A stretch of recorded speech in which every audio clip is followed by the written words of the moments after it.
again. Guys, I am so excited to talk to you today. How are things going? Good. Very good. Awesome. Yes. Awesome. Dave, let's start with you. Who was the initiator of getting you guys back together? Because I, for one, was very happy about that announcement. I think I am. I started bugging Broadway Video back in 2018. Yeah. Saying to them, 2019 is our 30th anniversary. Wouldn't it be cool to do something? And in true Kids in the Hall efficiency, 2022, it's happening. Better late than never, right? Yeah. So we're celebrating our 30th anniversary, just a little late. It's okay. You can celebrate whenever, and it doesn't really matter. We listen. We need more celebrations after the couple of years we've been through. It's been a wonderful couple of last weeks for you. Promoting, doing all this promotion, being back in Toronto at Massey Hall. And then this phenomenal doc. And Mark, I want to ask you about the documentary. What's it like to have sat in that audience, watch the response from everybody, but then when you're watching this documentary, how humbling is it to see all the people that you guys have influenced over the years, and not just other comedians, but obviously fans? What does that feel like? It's stunning. I mean, it's I wasn't expecting it. The first time I saw the doc, I had no idea that those people had been spoken to or been asked. I mean, I knew Lauren obviously was going to weigh in, but yeah, humbling. It's like I'm trying to let the compliment in, because I believe it was really sincerely given. So it's wonderful. Is it humbling or inflating? I get confused. It's inflating until I look in the mirror, and then it's just humbling. Yeah.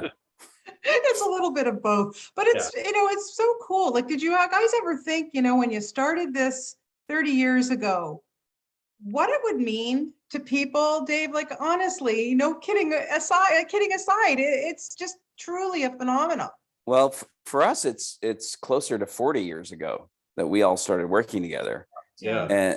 And because we were a club act for a long time before we had a TV show. Yeah.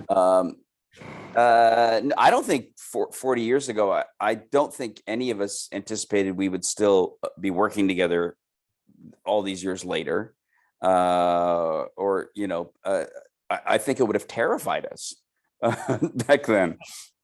Yeah, I can just imagine. And I've watched a few of the episodes of the new show, and thank you for being tried and true and being back to your immature selves. I mean, Mark, what was it like to get back there on set with the guys, reuniting, and then trying to, I don't know, like, to me, nothing's changed, but to you guys? No, the chemistry, it's weird. And I think that's the intangible that it's hard to give ourselves credit for, because it's when we slipped into funning with each other 35 years ago or whatever it is, that thing has not changed. That is the same kind of dynamic and energy, and the same pairings off, and the same energy. Yeah, and so it's the most familiar.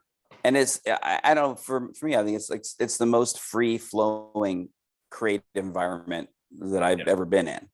Like, as with that, when I'm, it's definitely when the kids in the hall are together, we never worry about offending each other. Right. And we try to. Yeah. And in fact, we have real trust. And I laugh. And as I said, the main thing for me is that the other four guys in the kids in the hall make me laugh more than anyone else in the world. Yeah. Which is what's made this has, been something that we've stuck with so long. Well, that was one of my questions. I mean, it may be unfair, but who cracks you guys up the most in the troupe? Mark, start. Everybody. The easiest person to spritz with, and Dave will know exactly what I'm going to tell you. Who's the easiest person in the troupe to spritz with? Kevin McDonald. Yeah.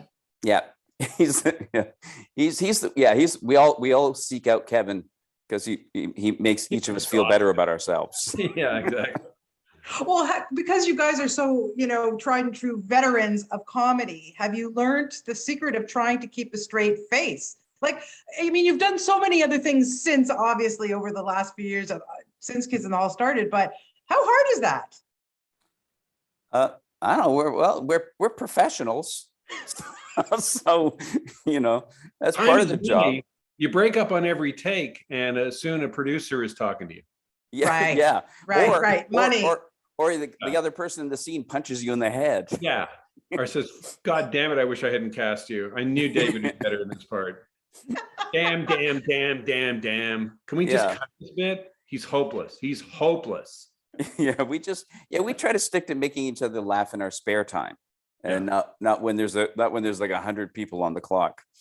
Okay, now I want to know, there's some great sketches, the ones I've seen, like honestly, I was howling. It's so funny. But do you have to draw straws to see who's going to drop trow? It's pretty brave. Come on, Dave, pretty brave. It's not so much brave as just a complete surrender of dignity, which I think is something it's important to do that when you're coming up on 60. You got to stop caring about just about anything. Yeah. I don't think you should ever care about, if ever in your career as a comedian, something resembling dignity attaches to yourself, you should do that right away. Yeah, because it's going to get in the way of comedy. Yeah, for sure. Well, I'm howling. I mean, you guys have not lost it. That is for sure. If anything, you're better. Just before we wrap up, I just want to touch on a couple things. Mark, first off, thank you for Superstore. I loved that show so much. And how great was it? And Dave, obviously, you were on it as well. But it was apparently a very good episode, from what I hear. It was really good. It was a good episode. I never missed one.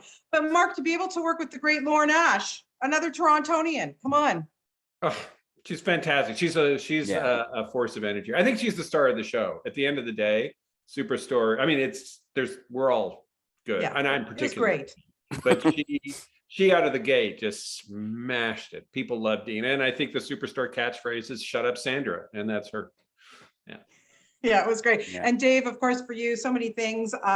But having the opportunity to work on the morning show, come on, man. You're on the morning show? I did 2 episodes. Yeah. When? Last year. Not even. Yeah, there are definitely too many shows. Well, there are. Yes. Yeah, this too many thing is. Yeah, I agree. But that, really, like, you guys, like, I love the fact that you're working, you're busy, like, how do you pick projects, Dave? I pick them by who lets me in them. You can look at my IMDb page, and you can tell there's no process going into my decision making. It's just, you'll hire me. Pointless. I'll show up. Pointless to plan a career. All I do is I ask my manager what the part is and how much they're willing to pay me, and then I go to the website and I look up the minimum wage for the state or province it's shooting in. And if it's above, I do it. Well, it's a good process, and it's working. Are they white supremacists? Then if not, I'm in. That's excellent criteria. Some standards. Excellent criteria, guys. Does this necessarily involve my actual death? No. Do it. Stop.